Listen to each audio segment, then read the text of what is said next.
네, 안녕하세요. 중학교 1학년 과학 3단원 생물의 5개 분류에 대해서 한번 설명해 보도록 하겠습니다. 우리가 이제 앞서서 생물의 분류 단계 중속, 과목, 강문, 계 이렇게 해서 이제 단계를 좀 알아봤다면은요, 요번에는 그 계라고 하는 것에 대해서 한번 알아볼 겁니다. 우리가 이제 지난 시간에 예시로 든 거는 동물계에서 배웠는데 그 계라는 것도 한 가지가 아니라 총 5가지가 존재를 하게 됩니다. 그래서 그 5가지의 개의 이름들하고 특징들, 왜 그쪽으로 분류를 했는지 그런 것들에 대해서 한번 알아보도록 하겠습니다. 그래서 이제 총 5개로 나누게 되기 때문에요. 그림을 동그라미를 5개를 좀 그려봤습니다. 그래서 우리가 5개 이름을 좀 먼저 쓰면은요, 가장 밑에 쪽에 보통 우리가 원핵생물계다 라고 부르는 게 있고요. 그 다음에 그 위에는요,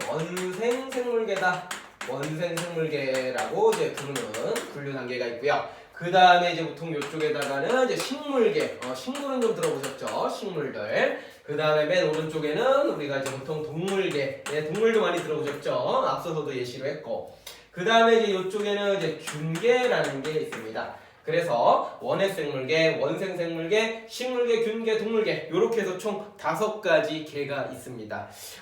많지 않죠, 그렇죠? 자, 그래서 요 계를 갖다가 이런 식으로 이제 구분을 했던 이유 중에 하나가 첫 번째로 요렇게 좀 한번 구분선을 그어보도록 하겠습니다. 이렇게. 그래서 이제 원핵생물계하고 나머지 계 이렇게 나누게 되는데 이 원핵생물계 같은 경우에는요, 핵이 없다 또는 핵막이 없다 이렇게 우리가 표현을 하고요. 그 밖에 얘네 4개의 개는요, 4개의 개는요, 얘네들은 핵이 있다 또는 핵막이 있다, 이렇게 우리가 구분을 좀 짓습니다. 그래서 이게 뭔 소린가 하니, 핵이라고 하는 것은요, 기본적으로 생물들은 세포로 이루어져 있는데 세포 안에는요, DNA가 있습니다. DNA 유전자, 이런 말 들어보셨나요? DNA 유전자 굉장히 중요하죠. 생명활동의 어떤 중심적인 역할을 하는 겁니다. 그런데 이 DNA가 이렇게 이제 막에 둘러싸여 있는 요 동그란 구조물을 우리가 핵이라고 불러요. 핵이라고. 그리고 이 핵을 둘러싸고 있는 막을 핵막이라고 부릅니다. 정확하게는. 그래서 이런 경우도 있고요. 또는 그냥 이 세포 안에 DNA가 이렇게 퍼져 있는 경우도 있습니다. 그래서요, 요 경우는 핵이 있다 또는 핵막이 있다라고 표현을 하고, 요 경우는 핵이 없다 또는 핵막이 없다라고 표현을 합니다. 그러니까 DNA는 있어요. 근데 그걸 감싸는 구조물이 있냐 없냐를 기준으로 우리가 원핵생물계와 나머지 계들을 구분을 한다라는 뜻입니다. 아시겠나요? 그래서 이제 요 개념을, 요 그림을 정확하게 좀 이해를 해 주시면 되겠고요. 그 다음에 조금 하나씩 더 살펴보시면요, 원핵생물계에는 여기에는 이제 어떤 것들이 있냐면요, 각종 균들이에요. 각종 균들. 예를 들어서 예를 바로 쓸게요. 예를 들어서 뭐 포도상 구균이라든지 또는 뭐 대장균이라든지 또는 뭐 젖산균이라든지, 이런 이제 끝에 균으로 끝나는 것들 있죠. 균으로 끝나는 어떤 단세포 생물들, 세포가 하나로 되어 있는 거예요. 이렇게 균으로 끝나는 어떤 세균들 생각하시면 되는데, 그런 것들을 우리가 원핵생물계라고 부르게 됩니다. 그리고 얘네들은요, DNA를 둘러싸고 있는 막이 없어요. 핵막이 없어요. 예, 그래서 DNA가 이제 마구마구 막 돌아다니게 되는, 세포 안에서 마구마구 돌아다니는 그런 형태의 생물들을 우리가 원핵생물계다라고 부른다라는 거 하나 기억을 해주시면 되겠고요. 자, 그 다음에 원생생물계 하기 전에 조금 더 위에 있는 것부터 좀 살펴보도록 하겠습니다. 먼저 이제 식물계 같은 경우에는요, 식물계는 이제 바깥에 있는 풀, 나무 이런 거 생각을 하시면 돼요. 그래서 우리가 식물들이라고 흔히 부르는 것들, 그런 놈들을 생각하시면 되기 때문에 예시는 굉장히 이제 쉬울 거예요. 예를 들어서 뭐 진달래라든지 아니면은 뭐 소나무라든지 아니면 이제 쇠뜨기라고도 있어요. 쇠뜨기라고 이제 풀의 한 종류인데, 뭐 이런 것들을 우리가 다 이제 식물계라고 부르게 됩니다. 얘네들의 이제 가장 중요한 특징은 뭐냐? 바로 광합성을 할 수 있다는 거죠. 광합성을 바로 할 수가 있습니다. 얘네들요, 광합성이라는 거, 햇볕을 받아가지고요, 그거를 통해서 양분을 만드는 거예요. 그래서 자체적으로 이제 먹거리를 만드니까 얘네들은 다른 동물들을 뜯어먹을 필요가 없습니다. 혼자서 이제 딱 빗물 받으면서 이제 햇볕 쨍쨍할 때 쫙 서 있으면은 그냥 양분이 만들어져요. 그래서 이제 살아갈 수가 있는 겁니다. 굉장히 중요한 이제 반응이죠, 광합성이라고 하는 것은. 그 다음에 이제 일반적으로는 이제 운동성이 없어요. 그래서 이제 땅에다가 이제 뿌리를 박고 이제 거기서 이제 좀 살게 되는 거고요. 세포의 수는 굉장히 많습니다. 그래서 흔히 다세포 생물이라고 우리가 얘기를 하게 돼요.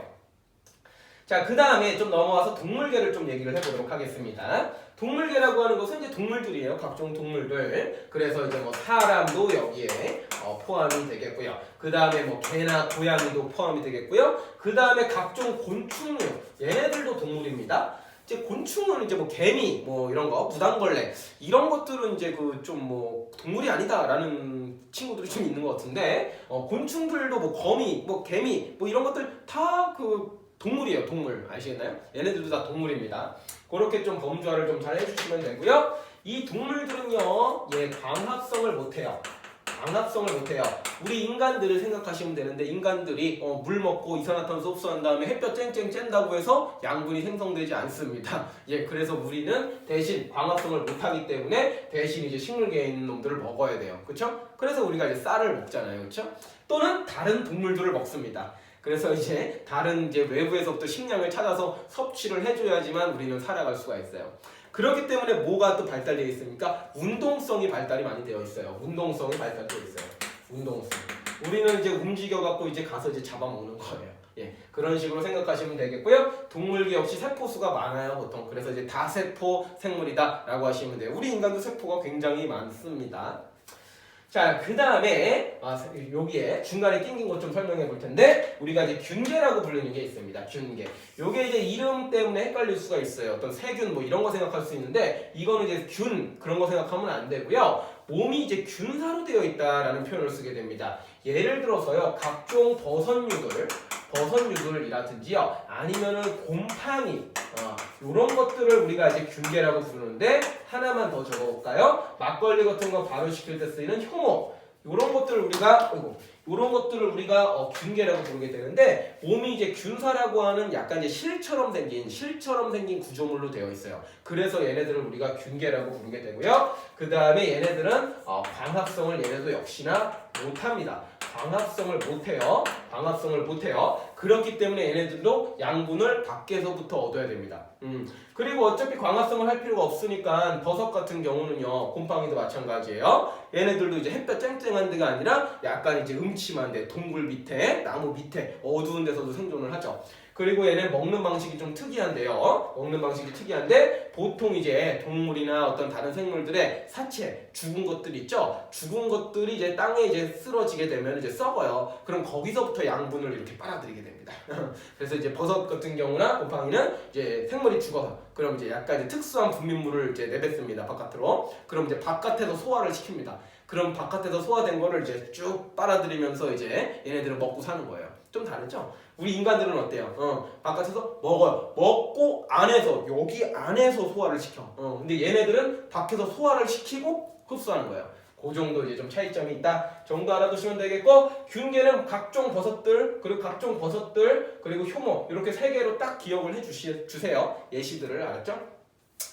자, 그 다음에 마지막에 대망의 원생생물계입니다. 원생생물계는 식물계도 아니고 동물계도 아니고 균계도 아닌 좀 애매한 놈들의 집단이라고 생각을 해주시면 좋겠습니다. 뭔가 얘는요, 뭐 광합성을 하기도 하고 못하기도 하고, 뭔가 세포가 단세포도 있고 다세포도 있고, 뭔가 좀 애매한 놈들의 이제 집단이다라고 좀 생각을 해주시면 되겠고요. 그래서 얘네들의 예시들은요, 정확하게 딱 기억을 좀 해주셔야 돼요. 그래서 예시들을 좀 써줄 텐데요. 예시들이 뭐가 있냐면요, 예를 들어가지고 요런 게 있어요. 이제 아메바 들어봤나요? 아메바라고 하는 생물이 있고요. 그 다음에 유글레나라고 하는 생물이 있고요. 그 다음에 집신벌레라고 하는 게 있고요. 그 다음에 이제 또 다세포 생물로다가 이제 우리가 먹는 거죠. 김 또는 이제 핵함이라는 것도 있고요. 그 다음에 뭐 미역도 있고요. 그 다음에 다시마도 있습니다. 좀 많죠, 그렇죠? 그런데 얘네들은 외워주세요. 얘네들은 따로 외워주세요. 그렇죠? 얘네들을 따로 외워주세요. 그럼 얘네 아니면은 나머지 중에 고르기가 쉽거든요. 그래서 앞글자 따서 아유집, 그 다음에 김혜미다, 이렇게 좀 기억해 주시면 돼요. 물론 이렇게 제가 암기 팁을 하나 드리자면은 이런 거예요. 영어로 이렇게 물어보는 거죠. Are you 집신벌레? Are you 집신벌레? 이렇게 물어봐요. 그러니까 이 사람이 대답하는 거야. 아니에요. 저는 김혜미입니다. 김혜미다. Are you 집신벌레? 김혜미다. 이렇게 좀 기억해 주시면 좋겠습니다. 그래갖고 이제 얘네들은 단세포도 있고 다세포 생물도 있고 뭐 광합성을 하는 것도 있고 안 하는 것도 있어요. 근데 이쪽에 있는 놈들이 이제 광합성을 하고 있는 거다. 뭐 정도 추가로 알아두시면 좀 좋겠습니다. 요거 우리가 이제 먹는 거죠, 그렇죠? 그래가지고 결국에는 우리가 이 개라고 하는 거를요 총 5가지로 나누게 되는데 먼저 이렇게 핵막이 없냐 있냐로 좀 나눠주시고요. 그 다음에 식물계, 동물계 좀 구분하시고 먼저 그 다음에 균계 외워주시고 마지막으로 원생생물계 이런 순서로 이제 좀 기억을 해주시면은 공부하시는데 훨씬 더 도움이 되실 겁니다. 자, 그 다음에 얘네들을 좀 정리를 해보겠습니다. 뭐 굉장히 많이 얘기를 했는데 물어보는 것은 이제 비교 문제가 꽤 많이 나와요. 그래서 이제 분류하는 건데 좀 중요한 거 위주로 좀 정리를 좀 해보겠습니다. 그래서 생물 5개의 특징을 정리할 건데요. 첫 번째로 우리가 좀 쓸게요. 원핵생물계다 라는 거를요 배웠고요. 그 다음에 두 번째로요 원생생물계다. 원생생물계라는 것도 있고요. 그 다음에 우리가 또 이제 균계다 라고 하는 것도 있고요. 그 다음에 이제 식물계다 라는 것도 하나가 있고 마지막으로 이제 동물계를 아래쪽에다가 써보도록 하겠습니다. 그래서 총 5개의 개예요. 원핵생물계, 원생생물계, 균계, 식물계, 동물계. 그래서 이 5가지를 몇 가지 기준에 따라서 좀 구별을 좀 해보겠습니다. 자, 일단은 핵 또는 핵막이 있냐 없냐로 나누게 돼요. 원핵생물계만 없죠, 그렇죠? 그 다음에 나머지들은 다 핵 또는 핵막이 존재를 합니다. 좀 이렇게 삐뚤어요. 그럼 다시.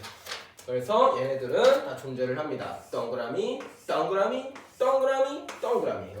좋습니다. 자, 그 다음에 이제 세포벽이 있냐 없냐로 나누게 되는데 세포벽이라고 하는 것은 보통 세포가 이렇게 있으면요 세포 겉을 둘러싸고 있는 단단한 구조물을 우리가 세포벽이라고 부르게 됩니다. 그래서 이제 세포벽 같은 경우에는요, 세포벽 같은 경우에는 이제 원핵생물계 같은 경우에는요, 세포벽이 존재를 하고요. 그 다음에 원생생물계 경우에는 있는 것도 있고 없는 것도 있고요.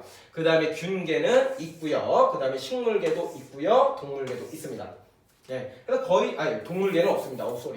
동물계는 없습니다. 그래서 일단 기본적으로 다 있는데 동물계는 없다. 이렇게 기억해 주시고 원성생물계는 좀 애매하니까 있거나 없다. 이렇게 좀 체크를 하시면 좋겠습니다. 자, 그 다음에 광합성이에요. 광합성 같은 경우에는 원핵생물계도요 할 수 있는 게 있고 없는 것도 있습니다. 있는 게 이제 남세균이라고 굉장히 좀 중요한 게 하나가 있는데 세균 중에서도 광합성을 하는 일부 몇 가지가 좀 있긴 있어요. 그래서 OX로 좀 표현했고요. 원생생물계도 하는 놈도 있고 안 하는 놈도 있습니다. 그 다음에 균계 같은 경우엔 못해요. 버섯이나 곰팡이는 광합성 못해요. 걔는 식물 아니에요. 알았죠? 버섯 우리가 식물이라고 많이 생각하는데 버섯은 정확하게는 식물이 아닙니다. 알았죠? 자, 그럼 식물계들은 합니다. 광합성. 그 다음에 동물계 우리 인간들은 광합성 못해요. 이렇게 좀 체크해 주시고 그 다음에 마지막입니다. 세포수예요. 세포수는 원핵생물계 같은 경우에는 기본적으로 단세포입니다. 단세포. 세포 하나로 이루어져 있다는 뜻이에요. 그 다음에 원생생물계 같은 경우에는 단세포도 있고 다세포도 있습니다. 그러니까 애매한 놈들이에요. 원생생물계는. 그 다음에 균계 같은 경우에는 우리가 보통 대부분 다세포다 이렇게 얘기하고 일부 단세포도 있습니다. 일부 단세포도 있어요. 거의 다 다세포라고 생각하시면 되겠고 식물들은 거의 다세포고요. 동물계도요 다세포입니다. 그래서 이런 식으로 이제 분류를 했는데 처음 학습하면 굉장히 좀 헷갈릴 겁니다. 그래서 이제 문제를 풀어보시면서 계속 좀 많이 생각을 하셔야 될 거예요. 여기가 좀 암기할 게 많죠. 암기할 게 좀 많습니다. 그래서 이제 암기 보통 이제 뭐 문제집이나 아니면 교과서 같은 경우에는 사진 자료가 이제 조금 정확하게 이제 실물 사진이 표현되어 있습니다. 그럼 이제 그거를 보면서 약간 이제 느낌을 조금 더 깊게 가져주셨으면 좋겠어요. 그래서 일단은 5가지 개 이름들하고 각각의 특징들 기억하시고 그 다음에 얘네들의 어떤 이제 비슷한 점과 차이점 문제에서 나올 만한 것들이 있죠. 이게 그래서 이렇게 이제 구별하시면서 학습을 해주시면은 좋겠습니다. 수업은 여기까지 하도록 하죠.